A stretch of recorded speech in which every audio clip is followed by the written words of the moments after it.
elegant, elegant party. This The late 1950s saw Bogart's circle of friends, which he had dubbed the Rat Pack, mutate into the so-called Klan. Sinatra, Dean Martin, comedian Joey Bishop, Peter Lawford, and Sammy Davis Jr.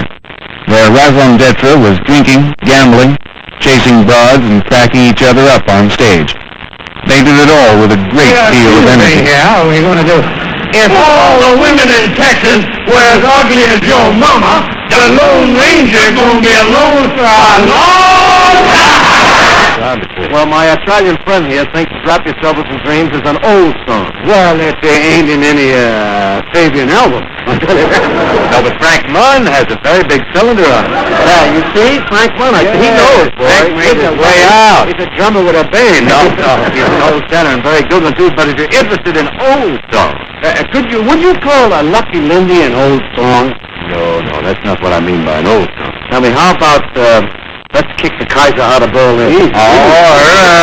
Well, the Army isn't over till the Navy took them over, and the Navy will bring them back and sing. Hey, the old brave mare, she ain't, she used to be, ain't, she used to be, ain't, she used to be, the old brave mare.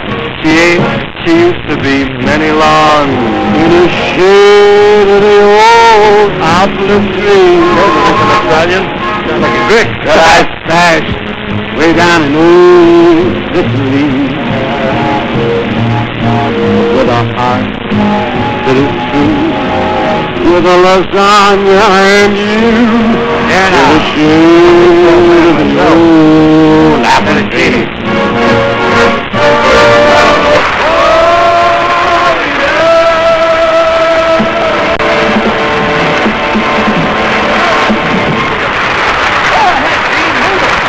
It does look a mite stark, doesn't it? But what happened to our steps?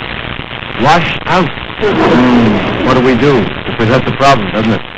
Well, if you're really stuck, I'd like to say a few words about my brother-in-law, Senator John Kennedy. Hold it. Cyril, wait a minute. I know he's your brother-in-law, but Nixon's liable to scream for equal time. The films the Klan made together often seemed like elaborate home movies. Sergeant's 3, Ocean's 11, 4 for Texas. But the sense of fun was infectious.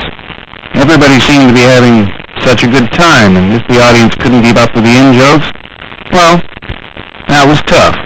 Sinatra backed John F. Kennedy for president in 1960, coming on even stronger than he had for Roosevelt, Truman, or Adlai Stevenson in previous years.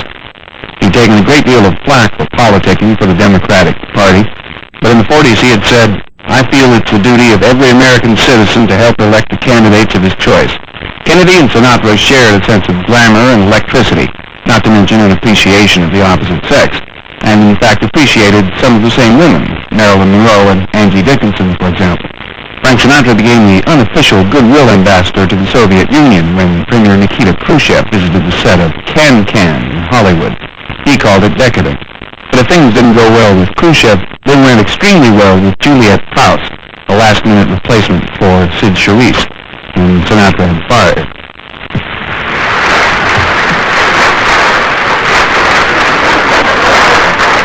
He doesn't like me to lose my head over a girl. But then that was not just a girl. Let me tell you why she's here. Her name is Juliet Prowse. It's my recent good fortune to appear with this young lady in a motion picture called Can-Can. Now, this picture has many things to recommend it, besides the fact that Khrushchev hated it. Love comes in and takes you for a spin. Ooh la la la, c'est magnifique. But his growing closeness to the Democratic candidate gave ammunition to the usual team of right-wing sharpshooters. Sinatra's lifestyle and friendships came under fire.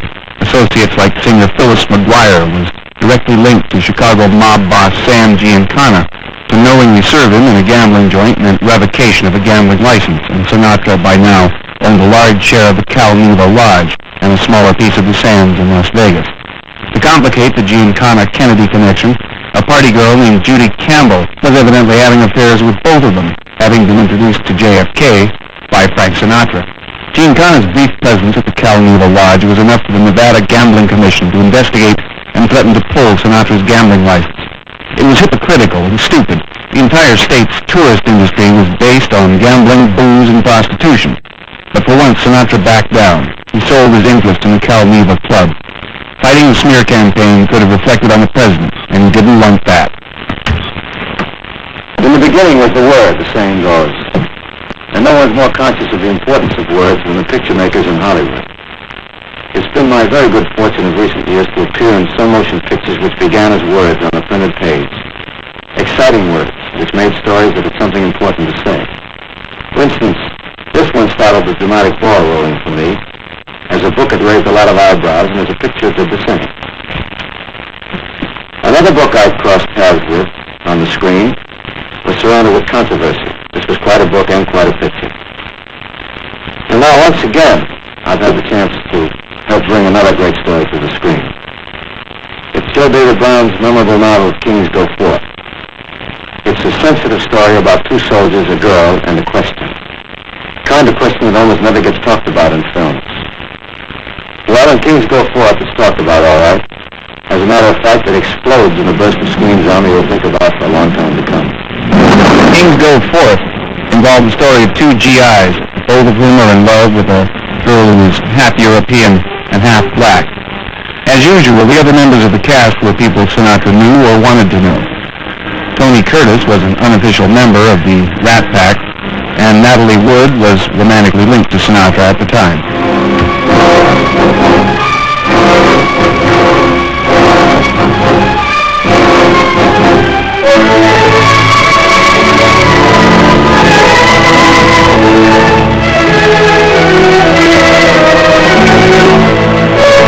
I could give my time for a good night's sleep. But in America, some people just don't wait. They feel like kissing, they kiss. Kiss, kiss, kiss all the time. That's how I feel. With you. You touch her and I'll kill you. Tell her. You really want me to, Lieutenant. Like you thought it would be real hard. Tell her! Oh, Sterling. What is wrong?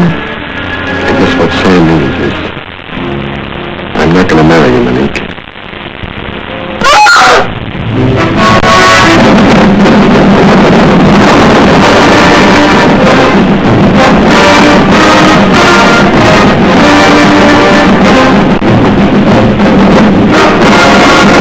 The film Sun Came Running was better known for escapades on location than the content of the film itself.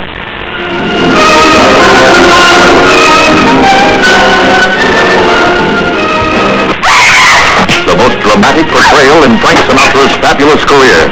His best friend, Dean Martin. He always wears hat in the presence of ladies. All the time. He even sleeps in his hat. I'll bet. This is Ginny, who wanted his love regardless of consequences. A stand-up performance by Shirley MacLaine. Yes, everyone knew that Dave was back. The smug folks of the country club set, and the others on the wrong side of the tracks. Martha Heyer is Gwen, afraid to love him and too attracted by him not to. Boldly played by a cast as big as its story.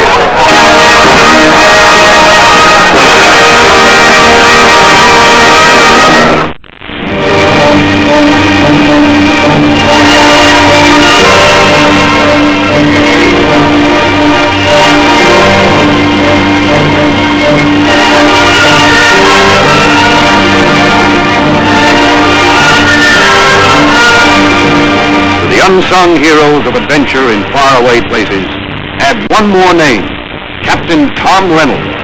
Always a bomb, Tom Reynolds. A bomb who lighted his own fuse. He lived hard, he fought hard, and he fell hard.